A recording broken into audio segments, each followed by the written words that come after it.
Hello everyone. आज के इस वीडियो के अंदर हम एमपीपीएससी का जो अभी असिस्टेंट प्रोफेसर का एग्ज़ाम हुआ है, ठीक है, आज ही वो पेपर हुआ है। ये पेपर 1 है, ठीक है, जो जनरल स्टडीज़ का पेपर है, सबके लिए कॉमन रहेगा। ओके, उसका ही सॉल्यूशन इस वीडियो के अंदर हम समझेंगे। अभी ये जो पेपर 2 है ना, वो अभी हुआ नहीं है।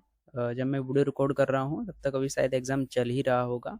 तो पेपर 2 भी जैसे ही हो जाएगा तो उसमें हिंदी सब्जेक्ट का खासकर जब आ जाएगा, मेरे पास पीडीएफ आ जाएगी तो मैं उसका सॉल्यूशन लेकर आऊँगा, ठीक है। पर इस वीडियो के अंदर हम पेपर 1 जो है जनरल स्टडीज़ वाला सबके लिए कॉमन रहेगा। भले थोड़ा ये अलग रह सकता है कि पेपर सीरीज़ जो होती है वो अलग हो सकती है, शायद आपको अलग मिला हो। मैं यहाँ जो बता रहा हूँ ये सीरीज बी है, ठीक है। तो ये अगर आपका हो तो मैच कर लेना, नहीं तो क्वेश्चन तो देखिए सबके सेम ही होंगे, बस थोड़ा नंबरिंग इधर उधर हो सकती है, ठीक है। तो डायरेक्ट आप क्वेश्चन से ही मैच करके आपके जो आंसर्स हैं उन्हें करेक्ट कर लेना, और फिर आपको थोड़ा अनुमान रहेगा कि आप कितना स्कोर कर रहे हो, ठीक है। तो ये पीडीएफ मुझे जिसने प्रोवाइड की है तो उसको मैं थैंक यू बोलना चाहूँगा। ओके, तो चलिए अब हम वीडियो को आगे स्टार्ट करते हैं और सॉल्यूशन देखते हैं एक एक क्वेश्चन का। तो जो पहला क्वेश्चन है, नेटवर्क डिवाइस जो कई लेन को जोड़ सकती है तथा ट्रैफिक समस्याओं को पृथक करने के लिए नेटवर्क को विभाजित भी कर सकती है, उसे कहा जाता है, ठीक है। तो क्या कहते हैं इसको, वो बताना था। तो इसको हम ब्रिज कहते हैं, ठीक है, सेतु कहते हैं। डी है इसका आंसर। फिर एक एआई टूल जो कि एल्गोरिदम का उपयोग करके डेटा को फिल्टर करता है तथा ग्राहकों के लिए लोकप्रिय उत्पादों का सुझाव देता है, उसे कहा जाता है, ठीक है। तो इसे हम क्या कहते हैं, इस तरह के एआई टूल को, तो इसको हम सिफारिश इंजन कहते हैं। ओके, फिर तीसरा जो क्वेश्चन है, छाऊर किस क्षेत्र का पारंपरिक लोक नाट्य है, तो ये बघेलखंड का है, ठीक है, सी इसका आंसर है। फिर फोर्थ नंबर का क्वेश्चन, कामड़ी किस जनजाति के देवताओं का प्रिय वाद्य यंत्र माना जाता है, ठीक है। तो ये एक है ना इंस्ट्रूमेंट है। ओके, तो ये किस जाति में फेमस है, तो ये भारिया करके जाति है, ठीक है, एमपी की, उसके अंदर फेमस है। डी इसका आंसर है। फिर फिफ्थ क्वेश्चन, राजा शंकर शाह एवं कुंवर रघुनाथ शाह जनजाति स्वतंत्रता संग्राम सेनानी संग्रहालय कहाँ पर स्थित है, ठीक है। तो हमें बताना था कि ये किस प्लेस पर है, तो इसका आंसर बी है, जबलपुर। 6 नंबर का क्वेश्चन, नीचे में से कौन सी योजना के तहत विनिर्माण केंद्रित परियोजनाओं और सेवा उन्मुख व्यवसायों को सहायता प्रदान की जाती है, तो इसका आंसर बी है, मुख्यमंत्री उद्यम क्रांति योजना, ठीक है। चलिए अब आगे देखते हैं। सातवां क्वेश्चन, 2011 की जनगणना के अनुसार मध्य प्रदेश की कौन से जिले में सबसे कम तथा सबसे अधिक क्षेत्रफल वाला है, ठीक है। तो हमें बताना था कौन से ऐसे दो जिले हैं, ठीक है, जो क्षेत्रफल की दृष्टि से छोटे और बड़े हैं। तो इसका आंसर डी है, दतिया और बैतूल। ओके, फिर आठवां क्वेश्चन, मध्य प्रदेश में हरसी परियोजना मुख्य रूप से किस जिले में स्थित है, ओके, तो ये ग्वालियर में है। नाइन्थ, माधव राष्ट्रीय उद्यान किस जिले में स्थित है, तो हमें ये बताना था ये नेशनल पार्क कहाँ आया हुआ है, तो इस शिवपुरी में आया हुआ है, सी इसका आंसर है, ठीक है। फिर 10वां क्वेश्चन, वर्ष 2025 तक मध्य प्रदेश से होकर जाने वाले राष्ट्रीय राजमार्गों की संख्या क्या है, ठीक है, 25 तक पूछा था, तो ये 46 है। 11वां क्वेश्चन, भोपाल रियासत का जब भारतीय संघ में विलय हुआ उस समय रियासत का नवाब कौन था, ठीक है। जब भोपाल प्रिंसली स्टेट था तो उसको जब मिलाया गया था, है ना, इंडियन यूनियन के अंदर, तो उस टाइम पे इसके नवाब कौन थे, तो हमीदुल्ला खान थे। डी इसका आंसर है। फिर 12वां क्वेश्चन, नवंबर 1 नवंबर 1956 को जब नए मध्य प्रदेश का गठन हुआ तब उस समय मध्य प्रदेश में कुल कितने जिले थे, ठीक है। तो कितने डिस्ट्रिक्ट थे उस टाइम पे, 43 थे। चलिए अगला क्वेश्चन, 13वां क्वेश्चन है, थोड़ा बड़ा क्वेश्चन है, मतलब कथन आधारित क्वेश्चन है ये। मध्य प्रदेश लोकायुक्त के बारे में निम्नलिखित में से कौन सा कथन सही है, ओके, तो इसका आंसर वैसे बी रहेगा। ये 1 2 3 ये तीनों कथन सॉरी पहला दूसरा और 4th नंबर का कथन सही है। ठीक है। फिर 14 क्वेश्चन, कांवर तथा कंवर जनजाति निम्न में से किस जिले में पाई जाती है? ठीक है, तो ये शहडोल में पाई जाती है, ये इसका आंसर है। सुराती किस लोक अंचल की चित्रकला है? ठीक है, तो ये मैं बताना था ये कहाँ की फेमस चित्रकला है, तो बुंदेलखंड की है, ये इसका आंसर है। फिर 16वां क्वेश्चन, 10 अप्रैल 2026 को संविधान के सिंधी भाषा संस्करण का विमोचन किसने किया था? तो जो हमारे उप राष्ट्रपति थे CP राधाकृष्णन, इन्होंने किया था। सी इसका आंसर है। फिर 17वां क्वेश्चन, मध्य प्रदेश में ग्राम पंचायत समितियों पर विचार कीजिए। ठीक है, तो जो मध्य प्रदेश में ग्राम पंचायत समिति रहती है, शायद उनके कार्य को लेकर इसमें कुछ है ना चीज़ें पूछी गई थी। ओके, तो इनमें से कौन सा उपरोक्त में से कौन से ग्राम पंचायत समिति नहीं है? ठीक है, तो ये मतलब ऊपर में से कौन से ग्राम पंचायत समिति के अंदर नहीं आता है? तो बी इसका आंसर है। ठीक है, वित्त समिति इसके अंदर नहीं आती है।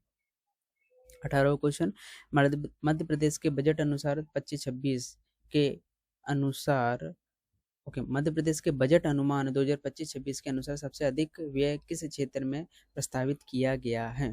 ठीक है, तो डी इसका आंसर है, शिक्षा, खेल, कला एवं संस्कृति। यही कुछ ऐसे एरिया हैं जहाँ पर भी इन्वेस्ट करने की सबसे ज़्यादा ज़रूरत है। ठीक है, तो डी इसका आंसर है। फिर 19वां क्वेश्चन, टाटिया मामा आर्थिक कल्याण योजना का संबंध है, किससे संबंध है? तो ये नवीन स्वरोजगार उद्यम की स्थापना है। तो ठीक है, बी इसका आंसर है। फिर 20वां क्वेश्चन, नीचे में से कौन सा मोबाइल ऐप राष्ट्रीय ई गवर्नेंस डिवीजन, ठीक है, NEGD इलेक्ट्रॉनिक्स IT मंत्रालय भारत सरकार द्वारा एकल एकीकृत मोबाइल एप्लीकेशन पर कुछ क्लिक्स के साथ किसी भी समय कहीं भी प्रमुख सरकारी सेवाओं का लाभ उठाने के लिए, आपको पता होगा वो उमंग नाम का ऐप है, उसी के बारे में पूछा जा रहा है ये। ठीक है, ये इसका आंसर है। आपको सारी सेवाएं वहाँ मिल जाती है। ठीक है, पूरा ऑल ओवर गवर्नमेंट की, चाहे वो स्टेट हो चाहे सेंट्रल हो, सबका आपको उमंग में मिल जाता है। चलिए अब 17वां क्वेश्चन, अरे सॉरी 21वां क्वेश्चन आएगा। ठीक है, तो जैन ग्रंथ परिशिष्ट पर्वन के अनुसार मौर्य शासक संप्रति ने उज्जैन में किस आचार्य से जैन धर्म की दीक्षा ग्रहण की थी? ठीक है, तो इन्होंने किससे ली थी? तो आचार्य सुहस्ती से ली थी इन्होंने दीक्षा। फिर 22वां क्वेश्चन, मालवा की ताम्र पाषाणिक संस्कृति के स्थल नवदाटोली का उत्खनन किसके द्वारा करवाया गया था? ठीक है, तो इसका आंसर ए है, HD संकालिया के द्वारा। 1857 की जो क्रांति के समय जबलपुर का कमिश्नर कौन था? ठीक है, तो सी इसका आंसर है, WC स्क्रीन। 24वां क्वेश्चन, भारतीय मानक समय रेखा, ठीक है, ये जो हमारी रेखा है मानक समय रेखा, ये पूर्वी देशांतर मध्य प्रदेश के किस जिले से गुजरती है? ठीक है, तो सिंगरौली से निकलती है, बी इसका आंसर है। 25वां क्वेश्चन, नर्मदा भ्रांस घाटी का निर्माण किस काल में भ्रांसण से हुआ है? ठीक है, तो ये क्रिटेशिया से हुआ है, डी इसका आंसर है। 26वां क्वेश्चन, मध्य प्रदेश शासन के जनजातीय कार्य विभाग के एक महत्वपूर्ण प्रकाशन वान्या का प्रकाशन कब से प्रारंभ हुआ था? तो 1980 में से इसका प्रकाशन शुरू हुआ था, बी इसका आंसर है। 27वां क्वेश्चन, कारसदेव मध्य प्रदेश के किस क्षेत्र का लोक आख्यान है? ठीक है, तो बुंदेलखंड का है ये, बी इसका आंसर है। 28 मई 2026 में किस प्रख्यात व्यक्ति को भारत के सार्वजनिक सेवा प्रसार भारती का अध्यक्ष नियुक्त किया गया है ना? ये करंट अफेयर बेस्ड क्वेश्चन है जी, जस्ट देखिए मई 2026 का क्वेश्चन पूछ लिया है। ओके, तो प्रसून जोशी, बी इसका आंसर है। फिर मार्च 2026 में एक जिला एक उत्पाद समिट का आयोजन मध्य प्रदेश के किस जिले में किया गया था? तो रतलाम में किया गया था, डी इसका आंसर है। नीचे में से कौन सा ऐतिहासिक लेन देन संबंधी दोनों प्रकार के डेटा को संग्रहित करता है? ठीक है, तो डेटा वेयरहाउस, सी इसका आंसर है। किस चंदेल नरेश ने खजुराहो में जिननाथ मंदिर का निर्माण करवाया था? तो डी इसका आंसर है, दंग। तथा टोपे को ब्रिटिश सरकार ने कहां पर फांसी पर लटकाया था? तो शिवपुरी में लटकाया था, डी इसका आंसर है। वर्ष 2011 की जनगणना के अनुसार मध्य प्रदेश के किस जिले में सर्वाधिक लिंगानुपात है ना? तो ए बालाघाट में। नीचे में से कौन सी नदी मध्य प्रदेश व राजस्थान तथा मध्य प्रदेश उत्तर प्रदेश के बीच सीमा बनाती है? चंबल, सी इसका आंसर है। नीचे में से मध्य प्रदेश की कौन सी नदी पश्चिम दिशा की ओर बहती है? ठीक है, तो ए इसका आंसर है, माही। सतपुड़ा तापी विद्युत केंद्र किस जिले में स्थित है ना? तो बी इसका आंसर है, बैतूल में। माही परियोजना लाभान्वित जिले कौन से हैं? ठीक है, धार और झाबुआ है, बी इसका आंसर है। फिर नीचे में से कौन सा किस देश को बायोफेज 2026 जनवरी में कंट्री ऑफ द ईयर के लिए है ना नामित किया गया है? तो भारत को किया गया था, सी इसका आंसर है। फिर ये एक IT बेस्ड क्वेश्चन है, नीचे में से कौन सा इलेक्ट्रॉनिक एवं सूचना प्रौद्योगिकी विभाग भारत सरकार द्वारा प्रस्तावित ई प्रमाण यानी राष्ट्रीय ई प्रमाणीकरण सेवा का घटक नहीं है? ठीक है, तो डी इसका आंसर है, पैन आधारित ई प्रमाण एवं KYC। चलिए 40वां क्वेश्चन, मई 2026 में आपदा प्रबंधन हेतु विकसित सेल ब्रॉडकास्ट सिस्टम CBS का शुभारंभ किसने किया था? तो डी है इसका आंसर, श्री ज्योतिरादित्य सिंधिया। ठीक है, तो इन्होंने किया था।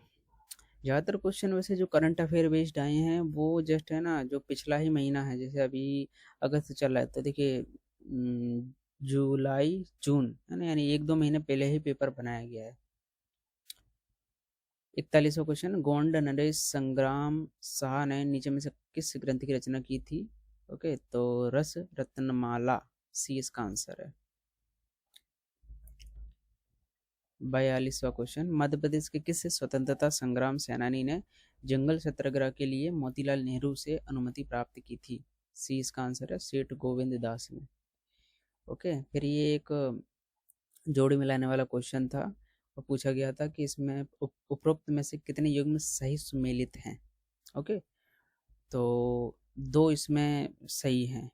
ओके, अब इसमें ऐसा नहीं हमें पूछा गया है कि भाई कौन सा इसमें सही है। ओके, बस ये पूछा देखो क्वेश्चन का अगर वैसे मीनिंग हम समझे तो यहाँ यही पूछा जा रहा है कि कौन से 2 सुमेल सही हैं इसमें। ओके, तो 2 इसके अंदर सही हैं, ये इसका आंसर है बी।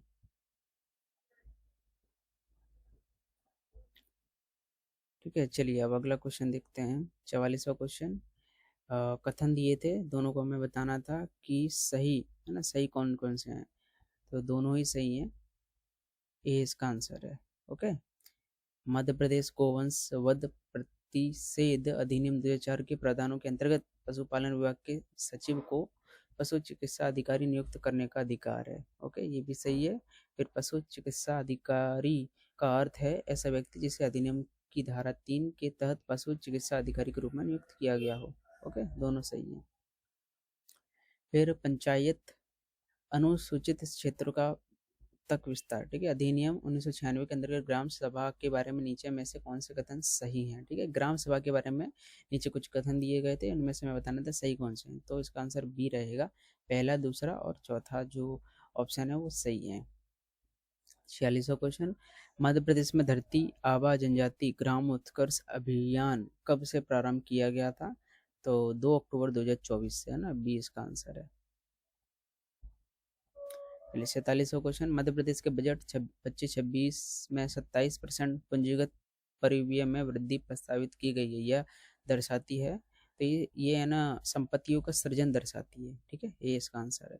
जनजातीय योद्धा दलन शाह जिन्हें अंग्रेजों ने सागर में फांसी दी थी, ओके, सागर जिले का नाम है, ओके, दे दी थी, तो का संबंध किस जनजाति से है? तो ये गोंड जनजाति से थे। पातालकोट, ठीक है, छिंदवाड़ा जिसको बोलते हैं, में कौन सी जनजाति निवास करती है? तो भारिया करती है। लास्ट क्वेश्चन, सन 23-24 में, ठीक है, ये जो मतलब ये ईयर है, ओके, मैं मध्य प्रदेश में उत्पादित खाद्यान्न फसलों को उनके उदाहरण उत्पादन के आधार पर मिलान करना था। ओके, ये जो 23-24 का वर्ष था, उत्पादन वर्ष था, तो उसमें ये फसल दी थी और उनका कितना उत्पादन हुआ था टन में, तो उससे हम सुमेल करना था उसको, तो बी इसका आंसर है। ओके, तो इस तरह 50 क्वेश्चन थे पेपर 1 के अंदर, आपको पता होगा 50 ही क्वेश्चन आते हैं और एक क्वेश्चन 4 मार्क्स का है, यानी 200 मार्क्स का टोटल पेपर रहेगा। ठीक है। तो मैंने ये वैसे इधर-उधर से जो सोर्स मेरे को मिले वहाँ से मैंने आंसर्स सर्च किए हैं, ठीक है? और यहाँ पे टिक किया है। अगर आपको लगता हो कि मैंने कोई क्वेश्चन को गलत बताया है तो आप बताना, तो मैं एक बार उनको री-वेरीफ़ाई करके करेक्ट कर दूँगा, ठीक है? आप कमेंट में बता देना तो मैं वहीं आपको रिप्लाई दे दूँगा, ओके? शायद हो सकती है मेरे से किसी क्वेश्चन में गलती हुई हो, क्योंकि जल्दी जैसे पेपर आया मैंने जहाँ से भी थोड़ा एआई का हेल्प लेके, कुछ मेरे पास भी पुस्तकें थी उनका हेल्प लेकर मैंने आंसर्स खोजे हैं। अगर आपको लगे कि मैंने किसी को मतलब गलत आंसर दिए हैं किसी क्वेश्चन के, तो आप ट्राई करना, या फिर आपको पता हो कि नहीं इसका आंसर ये होगा और प्रूफ हो आपके पास, तो आप कमेंट में ज़रूर बताना, ठीक है? गलती हो सकती है, मैं भी एक ह्यूमन हूँ, शायद मेरे से भी गलती किसी क्वेश्चन में हो गई हो, ओके? ऑलमोस्ट तो ज़्यादातर क्वेश्चन सही हैं, बट कुछ जो थोड़े बहुत टेक्निकल क्वेश्चन टाइप होंगे उनमें गलती हो सकती है, ओके? तो अब बताना आप लोग कितना स्कोर कर रहे हो पेपर 1 में, और अगर आपका पेपर 2 हिंदी था, ओके, तो आप बताना, मैं उसका भी सॉल्यूशन लेकर आने वाला हूँ जैसे पेपर हो जाएगा, ओके। वीडियो अच्छा लगा हो तो लाइक करना, शेयर करना, और अगर आप यूजीसी नेट, जीआरएफ, ठीक है, या फिर एमपी सेट जो रहता है, इस इन सब एग्ज़ामों की तैयारी कर रहे हैं, ओके, या फिर आप टेट वेट इन सब की भी तैयारी कर रहे हैं, सी टेट की तैयारी कर रहे हैं, तो मेरी चैनल आपके लिए बहुत हेल्पफुल हो सकती है। मुझे इन सभी एग्ज़ामों का ठीक ठाक अनुभव है, तो ये मेरी चैनल आपके लिए आगे चल के कई रूपों में मदद कर सकती है, ठीक है? तो चैनल को सब्सक्राइब करना। चलिए मिलते हैं हम नेक्स्ट वीडियो के अंदर।